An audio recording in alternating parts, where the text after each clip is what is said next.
Briefly look at this video of the mucogingival approach of immediate post-extractive implant placement. With this mucogingival approach, it is possible through the opening of the coronally advanced envelope flap and the use of the connective graft placed at the inner surface of the flap and extended to the base of the mesial and distal anatomic papillae, we can overcome those limitations that traditionally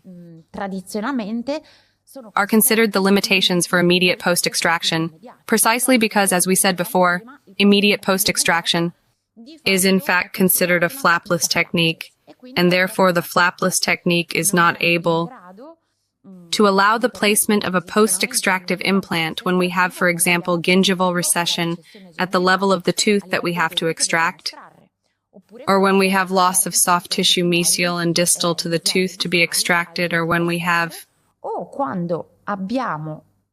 associated in the teeth adjacent to the one we need to extract, a mucogingival issue, so for example, an altered passive eruption, or recessions on adjacent teeth. With the mucogingival approach, then with coronal advancement of the envelope flap and connective graft, we are able to overcome these limitations that previously with the flapless technique were not surmountable, as well as obviously the lack of the vestibular bone wall. With the flapless technique, we are not able to do a contextual regeneration of the missing vestibular bone wall, whereas by raising the flap, we can possibly combine, in addition to connective graft, reconstruction of the missing vestibular bone wall. And so let's look at this case where we have an initial situation in which the gingival margin of the tooth to be extracted is more apical than the gingival margin of the contralateral central, and so this in itself would already be a contraindication to immediate post-extraction implantation, taking into account that the position of the graft that we have to go to place to compensate, as we said before, for the lack of connective attachment of the root that we are going to extract, will have to be placed at the level of the gingival margin of the contralateral central, and therefore with a flapless technique we would not be able to go and cover it completely. And then if we also look at the height of the distal papilla at the 21, we see that it is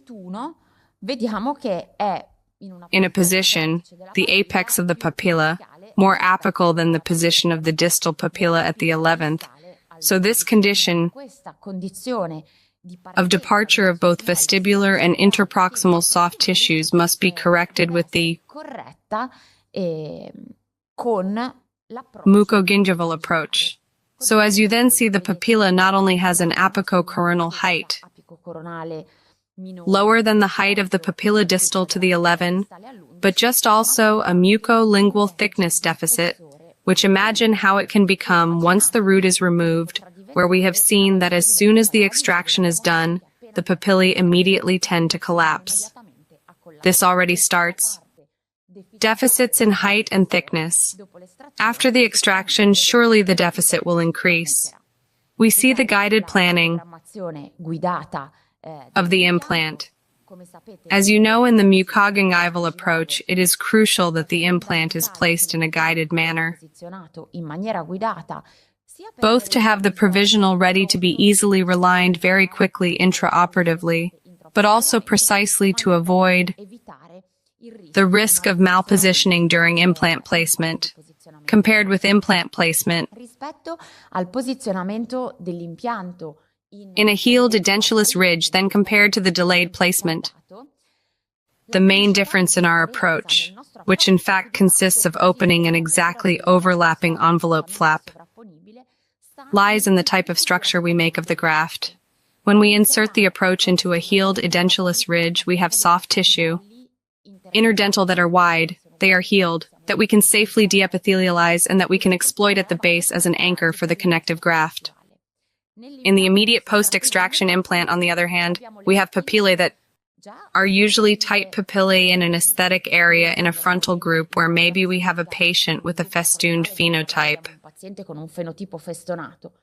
But in addition to this, as soon as we remove the tooth, the papillae tend to collapse. So certainly they will not be sufficient papillae to accommodate the suture for the connective graft at the base. So we are going to suture the connective graft to the inner wall of the flap by doing the horizontal mattress suture that we've already seen and extending the graft to the base of the surgical papillae that we've raised, and that will then be at the base of the anatomical papillae when we'll perform the coronal displacement of the flap.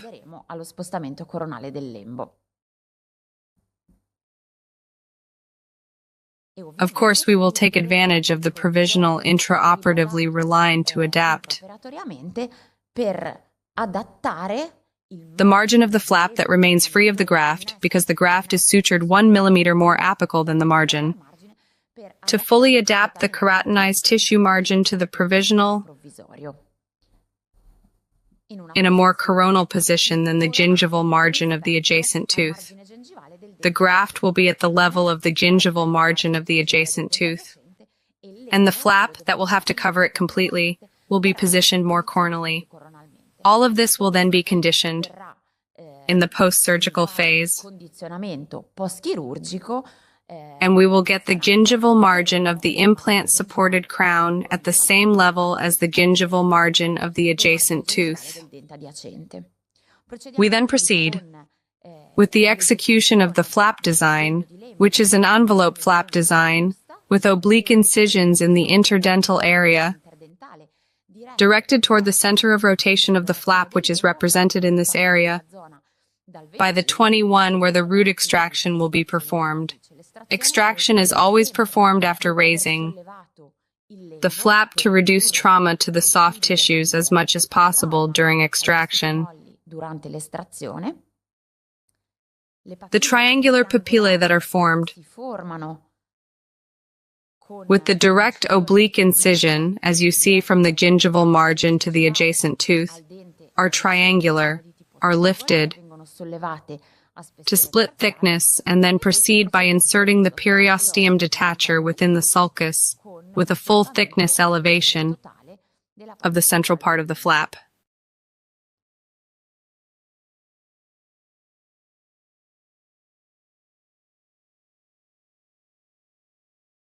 Once the bony ridge is visible, we can proceed with the deep split thickness, keeping the blade parallel to the bony plane to detach the muscle tissue and mucosa from the deep planes. Then we will proceed to the superficial split thickness that allows us to free the mucosa from the muscular tissue, and especially here at the level of the frenulum, it allows us to remove the tension of the muscular structure dictated by the frenulum. We check the passivity of the flap, which at this point will be placed in protection, and the root extraction will be performed as atraumatically as possible. We proceed with guided implant placement and with the relining of the intraoperative provisional, which was already extremely precise because designed before surgery, and so the relining and finishing phases are very quick, and they are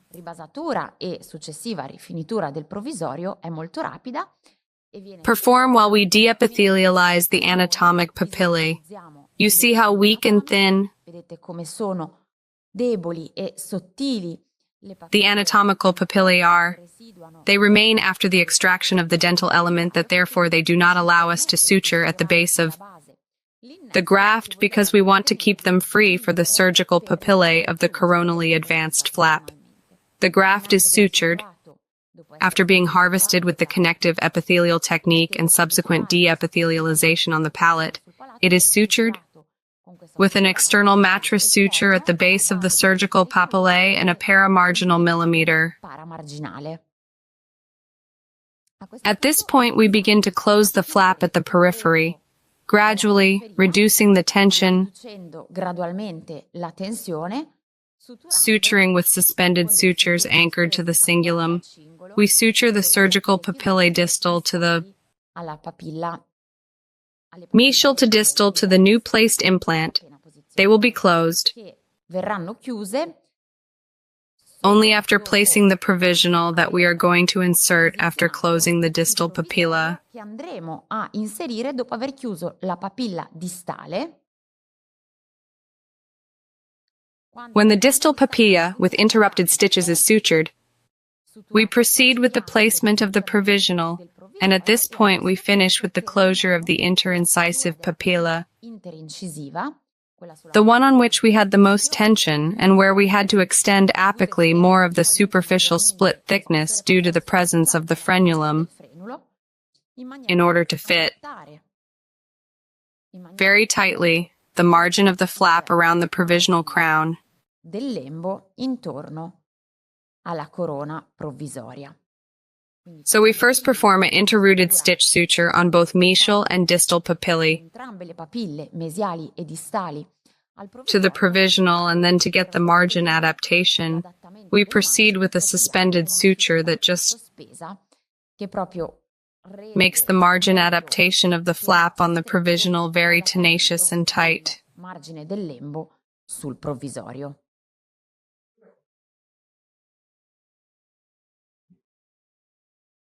These are all absorbable sutures, all of them, even the external ones. We use PGA both for sutures that are not removed and remain inside and for the external sutures. It's a PGA that for 2 weeks doesn't start the resorption process, so up to 2 weeks they have good tension power, then they have to be removed anyway because after that they start to lose tension and they accumulate plaque. The internal ones are always 7.0 absorbable.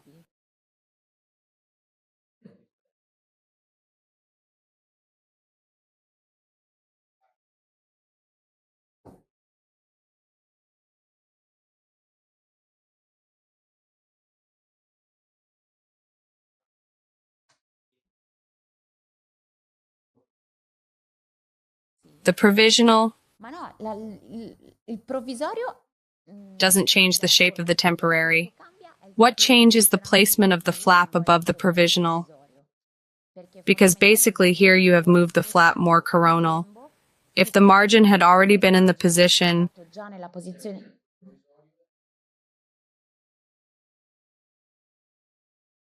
that it should have the convexity in that portion that remains below the flap that you know you would move more coronal 1 millimeter sposterai più coronalmente di 1 millimetro rispetto than the adjacent homologous tooth. all'omologo adiacente. Esatto. Questo lo taglio. Sì.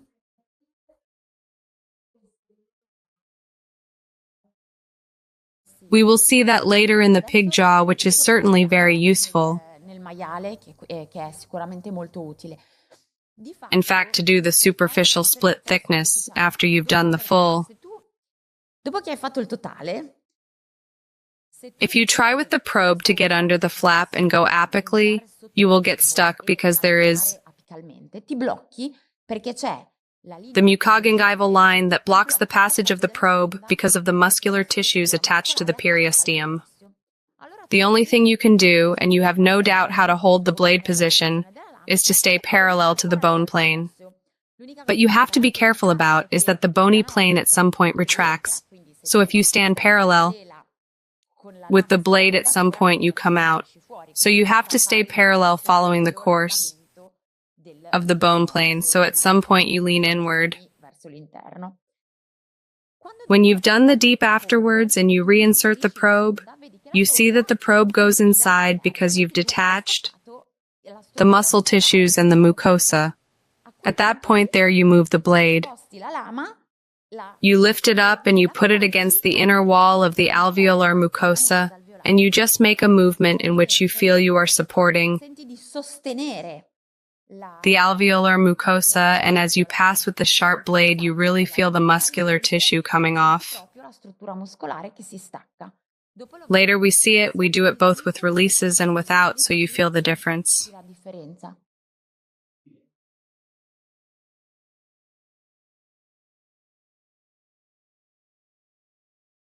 So, if you have a flap with the releases and you see that you can't passivate it, you extend the release.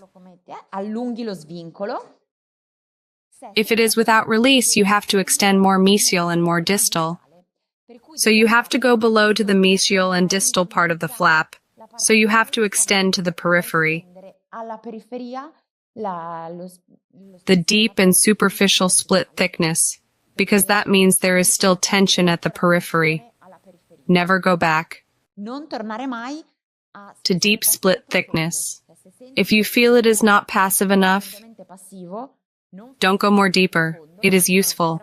You can continue in the apical direction still with the superficial, or you extend mesial and distal.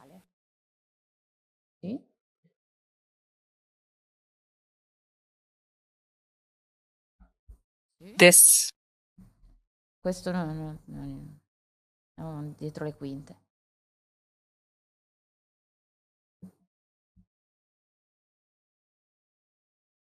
It's still the same suture.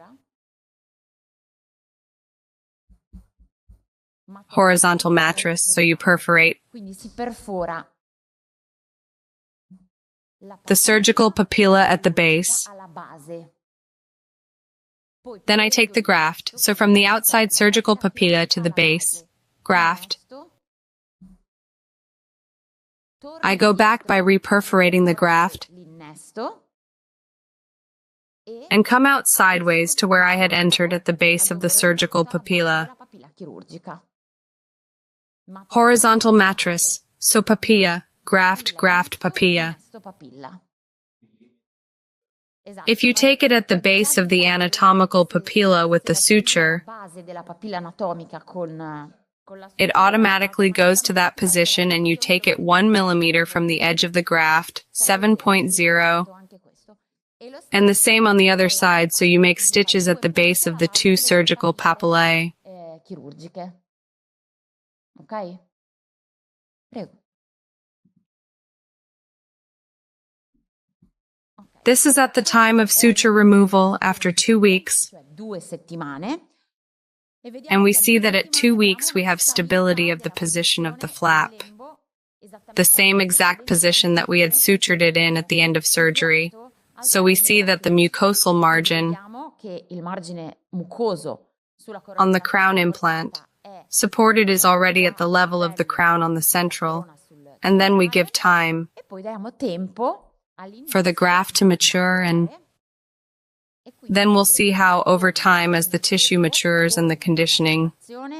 dei tessuti e il condizionamento Done after the maturation of the graft, we will get a margin dell'innesto, otterremo una margine of the implant, supported crown at exactly the same level as the crown on the central, contralateral, and as we can see a growth of the distal papilla that has a height and thickness larger distale che ha un'altezza e uno spessore than that of the natural tooth had before implant placement. prima del posizionamento dell'impianto. This is the patient's smile. This is the stability at 5 years. You see the margin that has remained in the same position of the contralateral central incisor and the height of the papilla distal to the implant, which is now at the same level L'impianto che adesso è allo stesso livello della of the papilla distal to the central and contralateral. This is because it was achieved by the extension of the graft to the base of the papillae, which therefore increased the buccolingual thickness of the interproximal soft tissues, which then have a tendency to grow coronally. So we increase the papilla in height and thickness. spessore. E questo And this is the radiographic stability at 5 years, 5 anni. 9 years after the final prosthesis, still the same vestibular and interproximal soft tissue stability. E dei tessuti molli interprossimali. E vedete You see in the occlusal image, the buccolingual increase in thickness, which is what allows the margin to stay in this position and not go into andare incontro a contraction.